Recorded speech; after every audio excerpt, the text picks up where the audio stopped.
வீதி நாடகங்களில் பாடகராக தனது கலைப்பயணத்தை தொடங்கி விருமன் படத்தில் கஞ்சாப்பூ கண்ணால பாடல் மூலம் பாடல் ஆசிரியராக அறிமுகமானவர் கருமாத்தூர் மணிமாறன். அவருடன் நமது செய்தியாளர் கணேஷ்குமார் நடத்திய உரையாடலை தற்போது பார்க்கலாம்.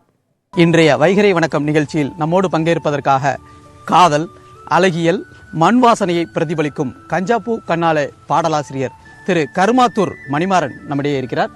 சார் வணக்கம். வீதி நாடகங்களில் ஒரு பாடகராக துவங்கிய உங்களுடைய பயணம் இன்று ஒரு பிரபல பாடலாசிரியராக வளர்ந்துருக்கிறீங்க. உங்களுடைய பயணம் எப்படிப்பட்டதாக இருந்தது? நீங்கள் எழுதியிருக்கக்கூடிய அந்த பாடல்ல இருந்தே நம்மளுடைய உரையை துவங்கலாமே. கஞ்சாப்பூ கண்ணால செப்பு சேல ஒன்னால இடுப்பு வெட்டி அவரு தடி நீ சிரிச்சா தன்னாலவும் தட்டாங்காய் பல்லால நீ சொன்னவத்த சொல்லால சூரியனையும் வடப்பேண்டி கவட்டை எடுத்து கல்லால கருப்பட்டி கரைச்சு செஞ்சு வச்ச சேலையா பச்சரிசி போட்ட பொங்கப்பான ஓலையா ஈர கொலைய சொரண்டி என்ன கொல்லுராய கொலையா ஈர கொலைய சொரண்டி என்ன கொல்லுராய கொலையா. இப்படிதான் இந்த பாடல் தொடங்கி இன்னைக்கு எல்லா இடங்களிலும் பாடிட்டு இருக்கு. இதுதான் சினிமாவில் எனக்கு முதல் காலடி தடம், என்னுடைய தடம் இதுதான் இன்னைக்கு மக்கள் மத்தியில் பேசப்பட்டு இருக்கு. அதாவது வீதி நாடகத்தில் முதல்ல கருமாத்தூர் அப்படின்ற ஒரு கிராமத்துல தான் வீதி நாடக அந்த குழுவோட இணைஞ்சு நான் பயணப்பட்டேன். அதுல பயணப்படும் போது என்னுடைய பங்கு அங்க என்னன்னா, ஒரு பாடல் ஆசிரியரா இல்லாம பாடகரா தான் அறிமுகமானேன். அப்படியே அங்க பாடகரா அறிமுகமாகும் போது என்னன்னா, எனக்கு நிறைய பாடல்கள் வாய்ப்பு எப்படி கிடைக்குதுன்னா வரிசையின் பேரில் கிடைக்குது. அங்கே நிறைய பாடகர் இருப்பாங்க. அந்த வரிசையின் பேரில் கிடைக்கும் போது எனக்கு பாடல் கொஞ்சம் கம்மியாக கிடைக்குது. அப்படின்ற போது என்ன நான் நினைக்கிறேன்னா, எனக்கான பாடல்களை ஏன் நாமளே எழுதக்கூடாது அப்படின்னு முடிவு பண்ணேன். அதுதான் என்னோட பாடல் ஆசிரியராக மாற்றிருக்கு.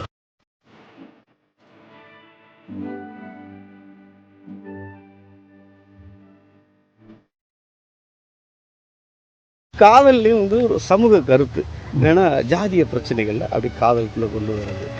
ஜாதி பேசும் ஊருக்குள்ள நீதி சொல்ல யாரும் இல்ல, ஆதி முதல் இன்று வர கிளிக்காத தேதி போல கூறு கட்ட சனத்துக்குள்ள கூறப்பூவா பூத்தவளை இந்த ஜாதிக்கும் மதமும் உசுர எடுக்கும் உசுர கொடுக்குமா எம்போல உசுர கொடுக்குமா. இப்படி சமூக அக்கறையுள்ள பாடல்களை காதல் பாடல்களையும் அப்படியே பாடுறது. இதுதான் வீதி நாடகத்தோட அழகியலே. இதுதான், அதாவது ஒரு வீதி நாடகம்னா அதுல கருத்து இருக்கணும், மக்களை கவர்றது மாதிரி அழகியலான இருக்கணும், நிறைய விஷயங்கள் இருக்கணும். அப்பதான் வீதி நாடகத்துக்கு அழகு. அதன் வரிசையில இந்த கட்ட வண்டி நாடகங்கள் பாடல் பாடப்பட்டது.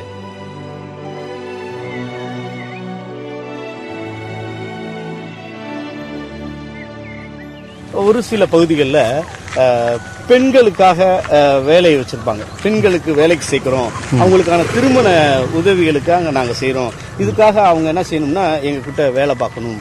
அதாவது இங்கேயே தங்கி ஒரு 3 ஆண்டு காலங்கள் அல்லது ஒரு பேரம் பேசி அந்த மாதிரி சூழ்நிலையில் பெண்களுக்கு அங்கே வேலை கொடுப்பாங்க. நிறைய இடங்கள்ல அந்த மாதிரி இடங்கள்ல பெண்களுக்கு அங்கே நிறைய பாலியல் துன்பங்கள், நிறைய பிரச்சனைகள் நேருது இல்லையா. அந்த மாதிரி இடங்கள்ல போய் இந்த மாதிரி உள்ள பெண்களை வேலைக்கு அனுப்பாதீங்க. படிக்க வேண்டிய வயசுல பெண்களை படிக்க வைங்க. பொம்பளை பிள்ளைங்கன்னா ஆம்பளை பிள்ளைங்க எல்லாம் ஒரே உங்க பிள்ளைங்க தானே, அதை படிக்க வைங்க, வேலைக்கு அனுப்பாதீங்க. ஒரு திருமணத்துக்காக அவங்க செலவுக்கு காசு தராங்கன்றதுக்காக அங்க போய் சேர்க்குறீங்க. அங்க அவங்களுக்கு ஏற்படுற நிலைமைகள்லாம் உங்களுக்கு தெரியுமா அப்படின்ற மாதிரி அவேர்னஸ், அங்க விழிப்புணர்வு நாடகங்கள் நிறைய போட்டுருக்கோம்.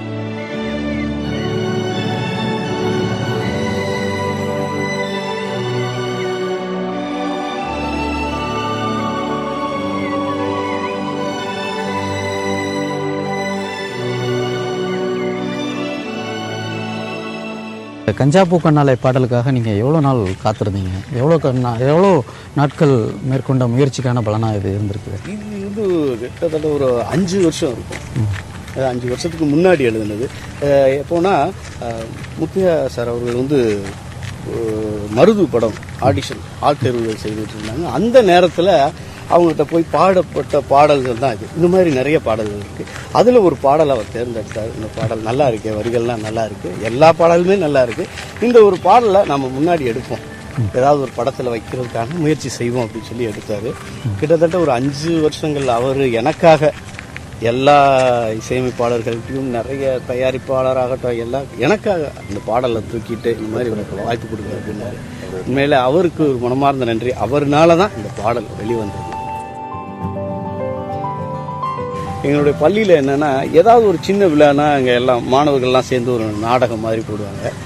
அந்த மாதிரி சூழ்நிலையில் வந்து 6வது படிக்கும்போது என்னன்னா மேடைக்கு கீழே இருந்து ரசிப்பேன். ஒவ்வொரு நாடகங்களையும் சார் அருமையாக நடிக்கிறாங்களேன்னு சொல்லி கை தட்டி ரசிச்சிருக்கேன். அப்போது ஒரு சில நேரங்களில் எனக்கு ஒரு ஆசை வரும், ஏன் நம்மளும் நடிக்கக்கூடாதா அப்படின்னு. நானே வீட்டில் கண்ணாடி முன்னாடி நடித்து பார்க்குறேன், நமக்கு நடிப்பு வருமா வராதா அப்படின்னு. இப்படியெல்லாம் நடித்து பார்த்துட்டு சரி ஒரு ஆசை எனக்கு நாடகத்தில் நடிக்கணும்னு ஸ்கூல்லே. அப்போது 7வது வரும்போது எனக்கு ஒரு சின்ன கேரக்டர் கிடச்சிச்சு. அதுலேருந்து ஆரம்பித்தது தான் ஒரு நல்ல ஒரு நடிகன் அப்படிங்கிறத ஊருக்கு காட்டணும் அப்படின்னு ரொம்ப ஆசை.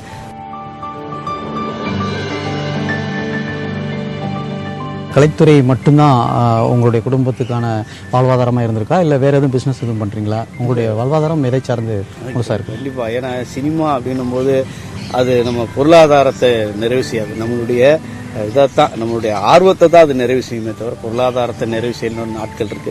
எனக்கு அடிப்படையான இப்போ எனக்கு பொருளாதாரத்துக்கு காய்கறி கடை வச்சிருக்கிறேன்.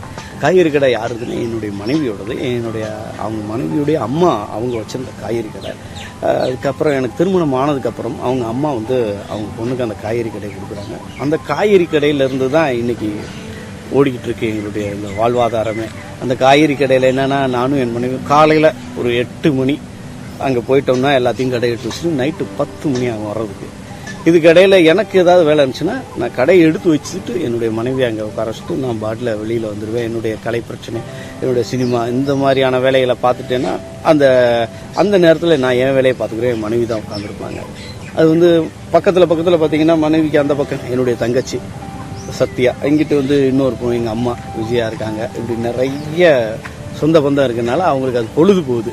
நல்லா அவங்களுக்கு பொழுது போகுதுன்றதை விட ஒரு பொழப்பு ஓடிக்கிட்டு இருக்கு. காய்கறி கடையில் எல்லாத்தையும் எடுத்து போட்டு உட்காந்து ஏதாவது பேப்பரை எழுதிக்கிட்டே தான் இருப்பேன்.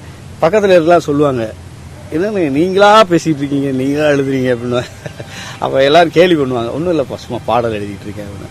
சரிண்ணே ஒரு நாளைக்கு எங்களுக்கு பாடி காட்டுங்க அப்படின்வாங்க. எப்போலாம் எனக்கு நல்ல வரிகள் வருதோ டக்குன்னு எழுதிடுறது. எழுதி வச்சுக்கிட்டு ஆஹா அப்படி வச்சுட்டு என்ன செய்வேன், நைட்டு எல்லா வேலையெல்லாம் முடிச்சுட்டு நைட்டு போய் உட்காந்து ஒரு 10 மணிக்கு மேலே அழகாக ஒரு நோட் எடுத்து இன்னைக்கு என்ன வார்த்தைகள்லாம் நமக்கு பதிவாச்சோ அதை ஃபுல்லாக அப்படியே எழுதுவேன். ஒரு நாளைக்கு எப்படின்னா ஒரு பாடலுக்கு ஒரு சரணம், ஒரு பல்லவி போட்டு ஒரு சரணம், ஒரு பல்லவி ஒரு சரணம், இப்படியே ஒரு நாளைக்கு 2 பாடல் 3 பாடல் எழுதி போட்டுருவேன். இது எனக்கு நேரம் கிடைக்கும் போதெல்லாம் எனக்கு எப்போல்லாம் வரி வருதோ அப்போ. சமூக மாற்றத்திற்கான இன்னும் பல பாடல்களை எழுதி உங்களுடைய வாழ்வில் வெற்றி பெற புதிய தலைமுறையின் சார்பாக வாழ்த்துக்கள். நன்றி.